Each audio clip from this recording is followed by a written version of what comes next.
Hey, what's going on, guys? It's Jack. Today, I want to go over the latest for the Archon tier list and how healer specs are performing thus far in 11.1.5, just before we're going to hit that turbo patch with the increased eye level. So I want to talk about where specs are now that we've had some time for those nerfs, those Oracle Disc nerfs to settle, where specs are at in MDI competition, and where I think that the turbo patch is going to be bringing us into the future. So, thus far, Discipline after 11.1.5 is still the dominant healer spec. They still are representing in some of the highest keys, but they're also not alone now at this point, which is really nice to be able to see, even as a Discipline player myself. We've had a lot of good shakeup coming into the meta, and also we've had a lot of good balance when it comes to the hero talents. Every single hero talent spec has done at least 15s at a high level. I think you could probably do more with like Lightsmith Holy Pally, which is currently bringing up the rear. Oracle Holy Priest is now the preferred hero talent for pushing high keys. You still are seeing Preservation Evoker kind of struggling. Unfortunately, you're not seeing any Flame Shaper Evokers whatsoever.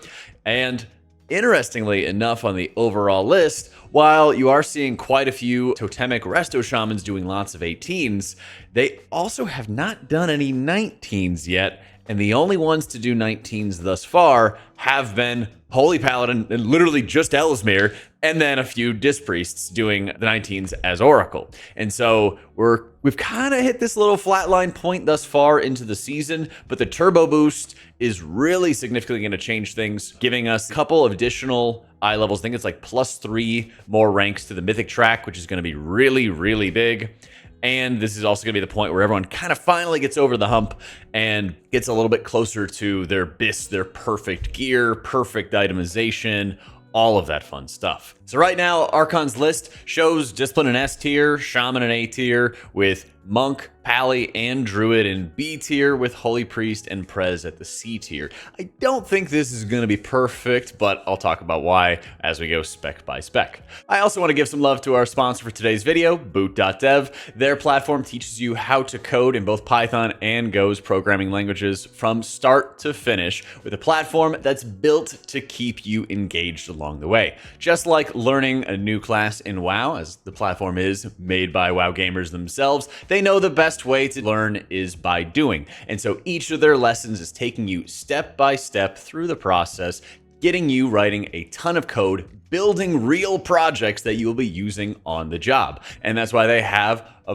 wide variety of tools, from real people on their vibrant Discord server. They have Boots, their AI bear wizard that helps you through problems that you might be having along the way. And they always want to make sure you know exactly what you're getting, as they offer all of these courses in a demo mode for you to preview, try for yourself, and see if it's right for you. And they also have a built-in cheat sheet to track your progress and help you with notes along the way. So there's never been a better time to try out Boot.dev. Check out our link in the description down below and use code AutomaticJak to get 25% off your first membership. Huge love to Boot.dev, and now let's get into it. Discipline Priest, as we mentioned already, is absolutely dominant thus far in the season, doing some of the highest keys, and we've seen it still pushing really high levels. The big nerfs that they were having for the spec were very impactful in that you're not able to have like massive shielding anymore to sort of soak up all of the incoming damage.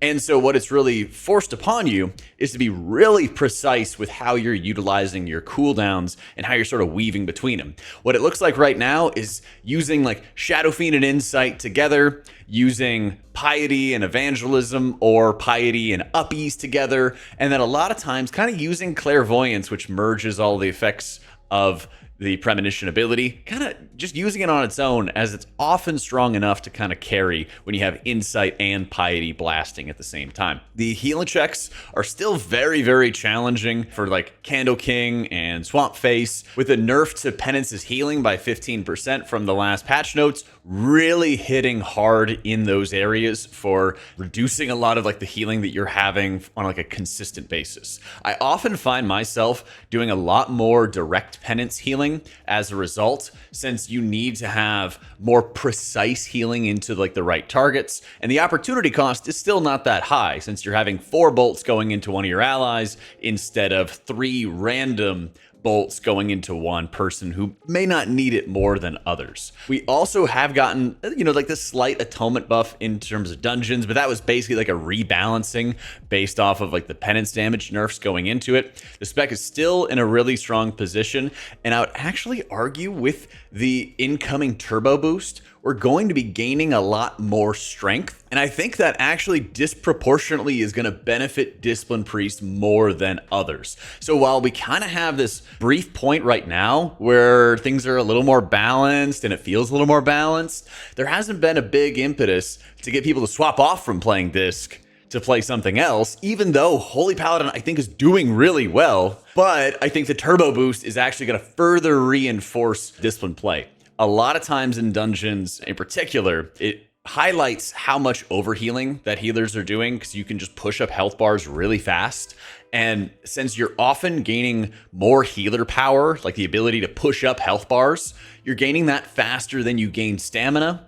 That actually benefits Disc a lot because you have overheal redirect, and it's a really, really huge benefit. So it is, nice, of course, to be the spec that's in a really good position. And while I think balance has gotten a lot better, I don't think that there's going to be anything to knock Disc off its pedestal, and I think that process is only going to continue. Resto Shaman is the lone A tier according to Archon's data, and I've been really pleasantly surprised by the high raw output that Resto Shaman brings to the table. A big concern has always been its mana, particularly on long encounters where you have to do a lot of sustained healing because you are really buffing up your chain heals with High Tide and your other tools to make sure you can really crank a ton of output, especially in a moderate level of burst damage type situation. And it still does that to great effect. And it hasn't had as strong of spot healing, but the builds they've been running these days have been running with Coalescing Waters, which is bursting up some of the Riptide output, the direct healing that Riptide is doing, which has been really nice for them. And they've had a few different mana cost reductions since the beginning of the expansion that have significantly helped Totemic Shaman in a lot of ways. One of the biggest things I would say is the fact that Shaman brings an amazing buff. Wind Fury is giving not only the mastery buff for your allies, which is just good in general, but it's an insane buff for Unholy DKs. And since they're one of the marquee DPS specs, and there's not really anything that's been changing that so far, it just further enhances the group in a really big way. So while they're about middle of the pack in terms of their personal damage, the raid buff that they bring to the table is a huge boon for the spec. In addition, they're just pretty tanky on their own. And since Totemic Shaman is giving them, I think it's called Wind Barrier, the small shields that they're getting, they're not massive, but they're very consistent, that they help you with a lot of chip damage. And when you have, of course, your Ancestral Vigor giving you the bonus stamina constantly throughout the dungeon, you can really easily just maintain constant bonus health on yourself and your allies. You have a lot of really good tools to keep you healthy. So what I really like about this season and with Shaman in general is that they almost feel like they're sleeper, in that they're just not as well appreciated. And I hope that this video and others are going to further encourage it, because the spec is really good right now, and it has a lot of really good tools to help you along the way. Now, again, this is coming from Archon's data. They label Mistweaver as B tier, and I actually do think this is kind of accurate. I don't agree with all of their ratings, but I do think Mistweaver is kind of sliding. The changes that they got about 2-3 weeks ago reduced the single target damage that they had out of Jade Empowerment. So their Crackling Jade Lightning was doing a lot of damage to its current target, and then it also did some cleave damage. They reduced the direct damage and buffed the cleave. But it's a net nerf, and it's a really nasty nerf for the burst healing out of Mistweaver. That's kind of one of Mistweaver's weak spots, is dealing with heavy burst damage, and that they could put up some shielding with their Chi Cocoon whenever they activate their Chi-Ji Celestial. They can have a little burst out of Sheilun's Gift, but it's nowhere near the lay on hands that it was in Dragonflight that you might remember. And they're also not using Shailuns as frequently, even though it was buffed in a couple weeks ago. It's a good heal, it's a good group heal, but it's not this crazy lay on hands when everyone's taking crazy damage out of the Darkness fight or something along those lines. I think the spec's in a solid position, but I think that this is a spec that's probably going to slide a little bit further down the list as the season is going to go on. And a big reason for it is probably dealing with some of the factors like the burst damage that they have going on. And I think you're going to start seeing a better like mix and sort of variety of other healers coming to the table. Again, they're still super strong. They've done 18s, and that was before some of the nerfs came into a number of different encounters. There's only a few Mistweavers that are pushing at a really high level, and one of them being Artemis, as we had a previous video highlighting his 18 Darkflame Cleft, which I want to say was like 3 weeks ago that he actually timed that one. And so when the turbo boost comes around, more gear, more resources comes around, I would not be surprised to see the spec do a 19 or 20, but I would also not be surprised to see a lower representation of Mistweaver in the 0.1% title range, and for some other healers to start sort of stepping up along the way. Raid buffs and power infusion that are coming from the two healers we just covered in Disc and Resto Shaman, I think are going to outpace the value that Mistweaver's direct damage is dealing. And since they haven't really shaken up the DPS meta, so it's still mostly caster comp, yeah, Artemis and crew is running with a really heavy fizz comp, which is awesome. They benefit from it, which is awesome, but those specs are still a step below the caster comp of, Boomkin, Arcane Mage, and then Holy DK at the moment. And unless something's shifting towards more physical comp, I think Mistweaver is probably going to slide a little bit on this list. So I think a B tier is fair. Now, I've thrown my stones at a certain Holy Paladin player and everything like that, but I will cede that Holy Paladin doesn't really deserve to be on the B tier for this list. I recently did a deep dive on Ellesmere's 19 MOTHERLODE that he did, and I really got to tell you that the spec is in a really strong position. They just had a recent change which corrected the issue of Light of the Martyr producing an outsized amount of negative absorb. So if you don't know what this is, it's a talent that increases your Holy Shock healing. It's a short cooldown, and whenever you blast a target, it heals them. It also increases the healing, but puts a negative absorb on you based on the amount healed.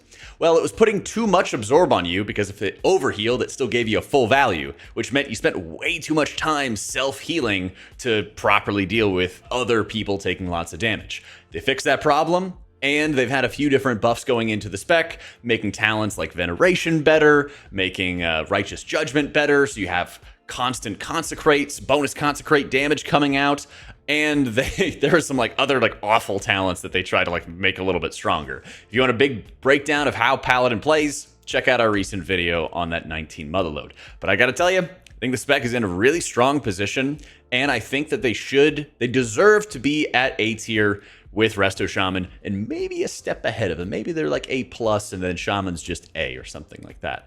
They bring a crazy amount of damage, and what happens in really high key groups is you do what they call a timing pull, where you go in, you pop every single cooldown you have, and it's one of these, you kill the pack in a minute, or 30 seconds, or 45 seconds, or it kills you. And that's about it. Oracle Disc can let you delay a little bit because of the absorbs. Paladin can do that too, Bubble, Bop, Bubble Sack, Devo Aura. You have some tools to sort of mitigate your way through it, but Paladin also does a heap of damage. Oracle Disc does as well, thanks to things like PI, but I think Paladin also does a crazy amount of burst, which is super helpful on those pulls.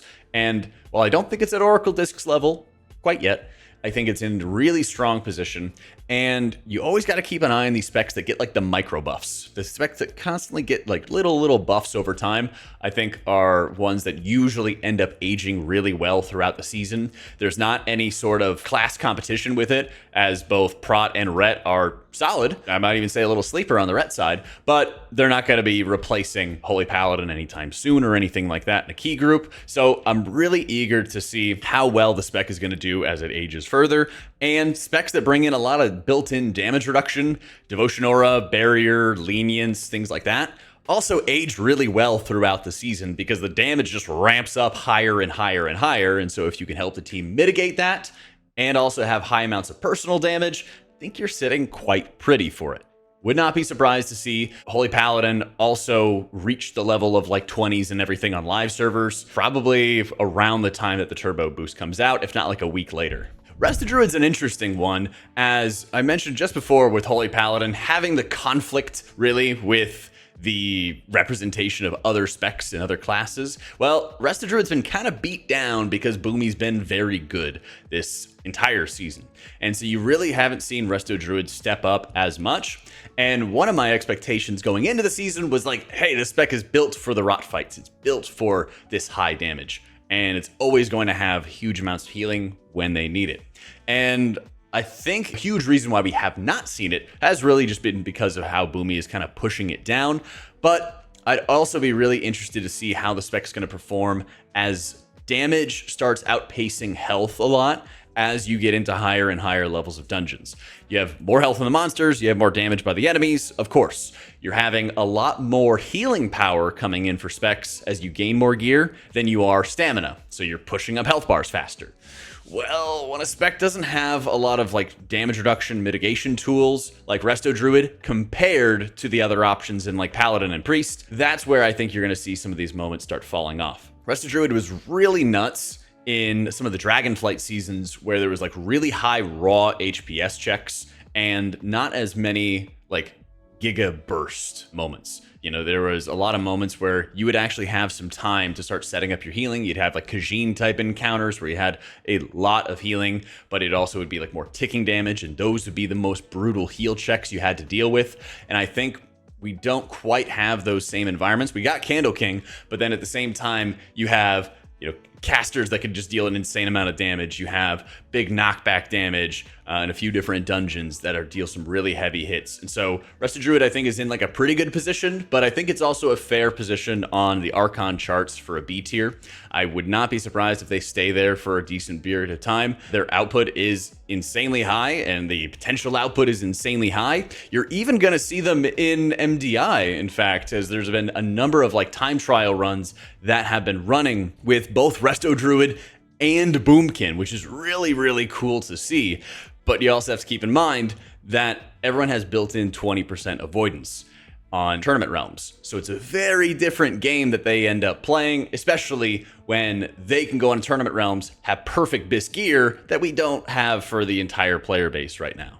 Holy Priest has received a lot of changes since our last video. They have had a lot of tuning going on, particularly for improving Prayer of Healing and a lot of the supporting talents that are working into it. They reduced the cost of Prayer of Healing, they increased its baseline healing, they buffed some talents like Prayerful Litany, so you do 125% more healing to your primary target out of Prayer of Healing. They also buffed its overall healing and made Oracle stronger with a few other supporting talents.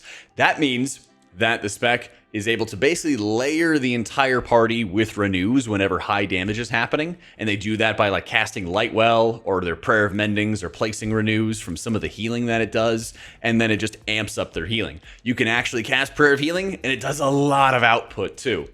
Challenge can be managing your mana a little bit. There's so many modifiers that are reducing the mana cost, making you cast Prayer of Healings faster, and of course, you have access to the Oracle tree, so you can have things like Piety, which are increasing your healing, and of course, redirecting your overhealing. So you have a lot of tools to like crank output. I think Holy Priest really feels to me, in some of the 15s and 16s that I've done so far, like a glass cannon. I love how much output I can do, but I'm literally running the Restitution free battle res talent because I know every single run that I do that something random is just going to kill me in one hit, and there's not a whole lot I can do about that. It's super fun to play, and Holy Priest right now has done the 17s. I would not be surprised if it's possible for it to heal through the damage of 18s, but it doesn't really bring much to the table to help mitigate some of that incoming damage. Kind of like what we talked about with Resto Druid. There's a lot of healers that can crank output in dungeons, which feels amazing, but I almost wonder if the game would just feel miles better if they gave us like 50% more stamina or 80% more stamina for the dungeon runs that we're doing, and then we could just go in and have a blast, because the healers have the output, but it's just a matter of being able to survive some of this incoming burst damage, and that's where I think the spec can definitely be on the struggle bus. I think it's a fair rating at C. I'd probably put it at like a C+. At the moment, it could be a B tier healer with a bit more survivability, a bit more tankiness. You could stack, you know, Fade 10%, Protective Light 10%, a 40% health increase at a Desperate Prayer, and still feel like the most vulnerable person in the room, which feels pretty unfortunate along the way. Super fun to play. Highly recommend you play some Holy Priest if you're ever doing some alt keys with your friends, or if you have resilient keys. What I've been doing is I've just been making a group, letting people know, hey, I'm playing Holy Priest, but it says 16 resilient or 15 resilient. Let's grind this out and let's go get some IO. And it's been fun. I've really been enjoying how it plays. It actually feels like the spec is sort of complete now at this point. And last up on the C tier is Preservation. And honestly, I kind of feel like this could be kind of at a D tier for the spec at this point. Prez, I mean, there's so very few people. I think this actually has like the lowest representation on the board for Prez. I feel like there's like 300 parses or something ridiculous like that. Compared to like all the other specs, you see way more representation for it. Unfortunately, Prez has just been kind of lagging the entire season, and surprisingly enough, hasn't really gotten any changes coming into it. I almost wonder if this is something where there's just so many modifiers. Actually, I'll tell you what my beef with Preservation is. There's so many different things that are impacting your healing where it feels like you have to be layering on like echoes and already have reversions running on it, that your spells just don't do like healing on their own. You have to do all this setup to actually make them do good healing. And if you mess up the timings of them, then it gets even worse. It's almost like building a raid ramp as a Disc Priest, but you have to do it in dungeons, and sometimes the timing is random or different. And so it can be just ultra punishing for those moments if you're not properly set up or locked in every single moment along the way. I think that's a big reason why I'm not enjoying the spec as much, and I wouldn't be surprised if that's a huge reason where you're not seeing as much representation for it. Prez, I mean, yeah, they had like Dragonflight Season 1 where they were really good in keys, but since that point, they haven't really stepped up and gone many other places. So I think this is definitely the weakest healer of the season, and probably the healer that needs the most loving. There's just a lot of like passive effects that reduce the baseline healing of your spells, and I think they're more impacted by that than a lot of other healers. Last thing, let's talk about MDI real quick. So I mentioned earlier, they have all the best gear they could eat, and their gear has baseline avoidance on them, which means that they have 20% damage reduction from AoE effects. Now, not every effect is, impacted by avoidance or anything like that. Some effects are like targeted spells or focused onto one target. So you're going to see some nasty dots out of like things like Cinderbrew Meadery, where the first boss is putting the dots on people. That stuff's going to hit like a truck. But you are actually seeing a little bit of healer variety. That's actually the only role that's seeing some variety for a lot of these teams in time trials. Of course, they have some rules to force variety and everything like that a little bit later on. But you are seeing Resto Druids, really high amount of personal damage coming in for things like Darkflame Cleft, and you're seeing them also just doing a really good job for the insane heal checks that are required out of something like Candle King. But you're also seeing Disc Priests and Resto Shamans. I mentioned Resto Shaman before, as you're not seeing DPS Shamans being brought to the table. You're instead having Resto being brought because the Wind Fury Mastery buff and the extra attack buff is really insane for Unholy DKs. It's great for the entire team, of course, but it has such a massive effect for Unholy DKs. And the fact that it's pretty tanky on its own, does pretty good healing on its own, can absolutely be healing the Candle Kings that they're doing at the high 20s. It's really cool to be able to see the spec get some more love, get some more representation going into the mix on that. So I would not be surprised to see those healers being brought in addition to Discipline Priest, of course, because this season MDI is not only doing keys fast, but it's also going to be pushing up higher and higher keys. They're kind of merging the TGP effect in with MDI along the way. What this means is you're really going to see a high dependency on Disc Priests later on down the line, but I wouldn't be surprised, especially for some of those speed runs they want to do early on, to see some Resto Druids, to see some Resto Shamans, as the high personal damage out of Resto Druid, the great buff that Shamans bring to the table, are going to help in a huge way. I think there's actually going to be some pretty decent variety. Ortimus' team is also going to be competing, so there is going to be the lone Mistweaver physical damage comp and everything like that coming into the mix as well. But otherwise, you're going to see a pretty standard setup coming into the mix. But let me know what you guys think about what changes they should be making to bring up some underperformers. I think the biggest one is definitely Preservation Evoker, but I would love for some kind of way to exist for like Holy Priest to just have like baseline higher stamina or something along those lines to help them just survive some of the incoming damage or something like that. It'd be really nice to see. We haven't had a Holy Priest season since like the end of Shadowlands. It's been a long time. Mitigation is key, and I think it's only going to stay that way going into the season unless there's some more class changes. So if you enjoyed this video and enjoyed our little update, be sure to like and subscribe. Huge love to our patrons for making all this content possible, and thanks so much for watching till the end. Hope you all enjoyed it, and I'll catch you all next time.